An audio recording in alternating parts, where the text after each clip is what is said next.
Now we'll continue with some more details on the interface of After Effects. In this composite I have here now, you can see that we have a video clip with a quite short duration. By scrubbing like this, I can move the time point back and forth. As you see, then I move in time in the clip. And of course I can play it as well. And this plays it in real time now. And it is quite short. And since it is so short, we can't really see the details. If we want to do some animation or change stuff here, it's pretty difficult to actually see what's going on.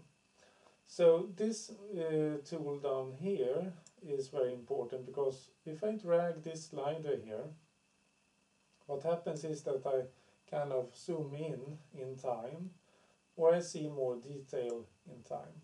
I don't change the composite, but I zoom into it, so to speak.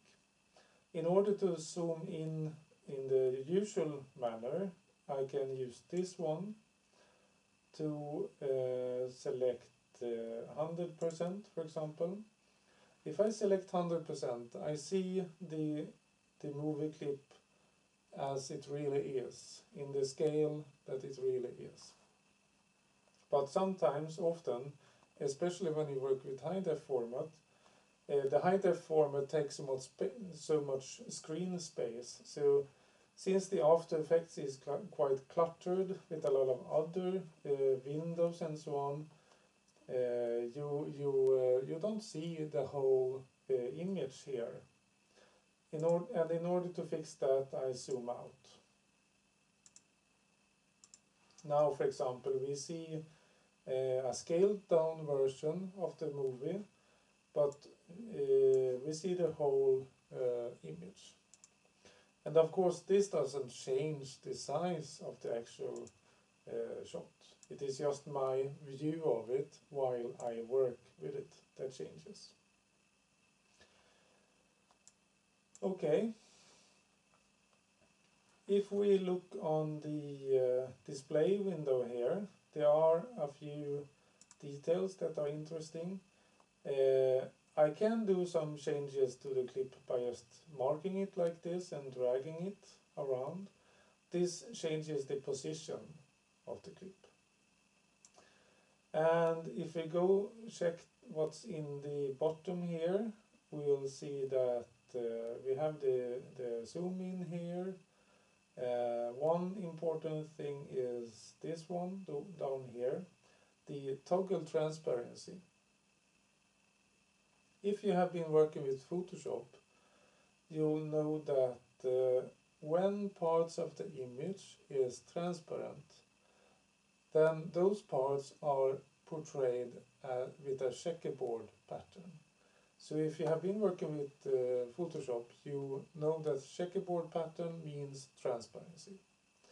But in this case, in After Effects, when I have moved the image like this, we have a black area up here, because in those parts of the image there isn't anything.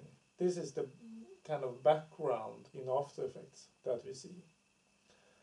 And if we export this one, it will be black, because the standard background in After Effects is black. But I can toggle this transparency grid like this. And then we see this typical transparency grid that we have in Photoshop. And I can clearly see that, okay, this is not really black, that is part of an image really. It is the background that we see. And sometimes it can be very important to actually see in the composite which parts are transparent or not. So this one is very useful. If we go down in the timeline, we'll see some more details here in these column heads.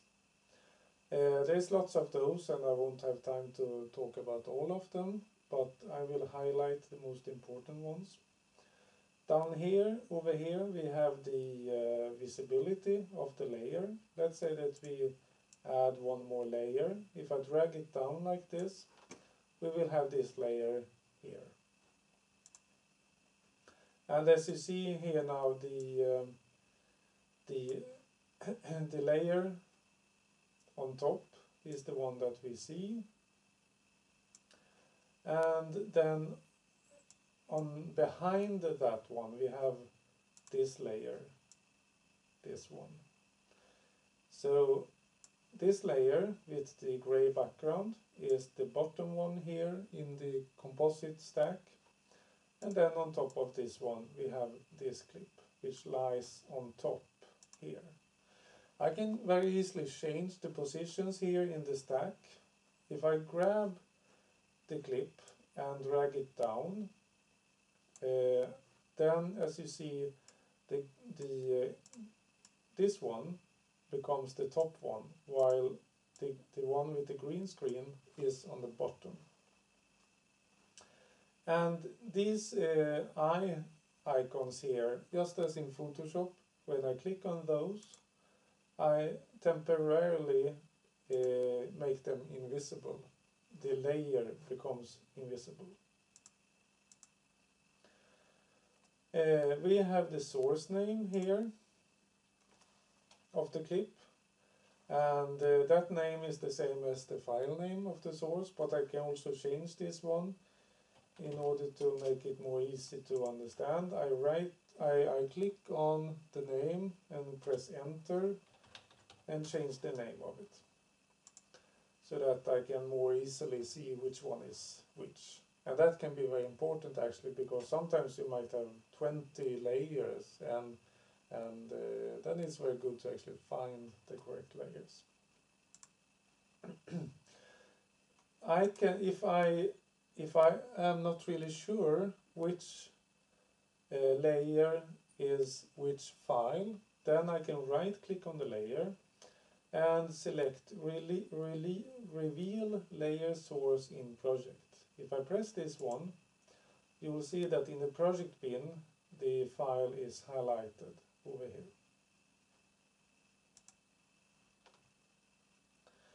If we continue to look on the column heads here, we have one column head over here that is called parent. And parent is one way to make the effects from one layer to be applied on other layers. Let's say that I click on this one and then I choose green. You see that the top one here is the gray one. If I click on that one and select green, then when I move the gray layer up here, you see that nothing happens. But if I click on the green one, you will see that since the green one is parent to the gray one, changes to the green one are transformed or used on the gray one as well. And the gray layer here, the gray background, or foreground really here, that one is called a child. And if I change the child, the position of it, for example, nothing happens. So only if I change the parent.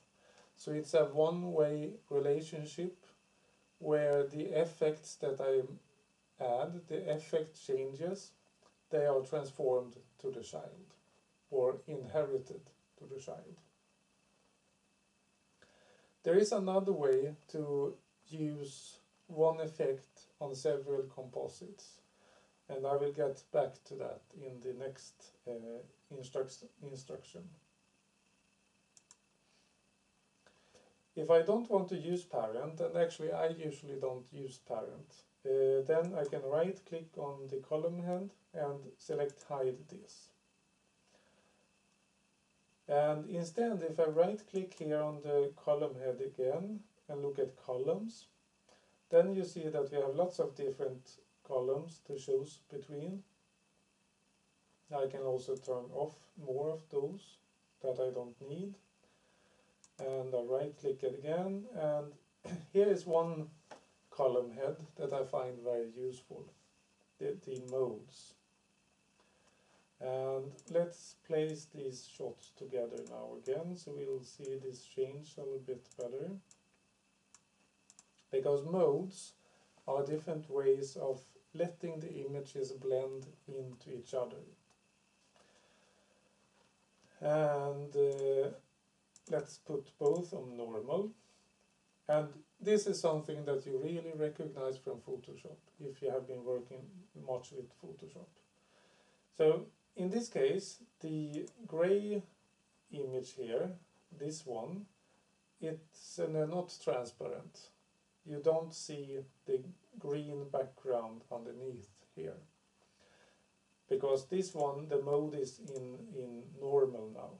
But if I change the blend mode of the top layer, for example, I can choose screen, then you see that the two images are combined in a specific way.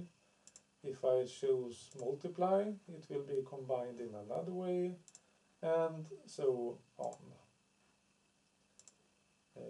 For example, we can do that's difference, for example. Well, that's not so obvious here what happens, but you can basically play around with this. And as you see, the effect is very, very different depending on the blend mode. And these ones are very, very useful when you want to combine images in a kind of collage way. And if I want to turn it off and have the image opaque again and not use blend modes, then I put it on normal, like that.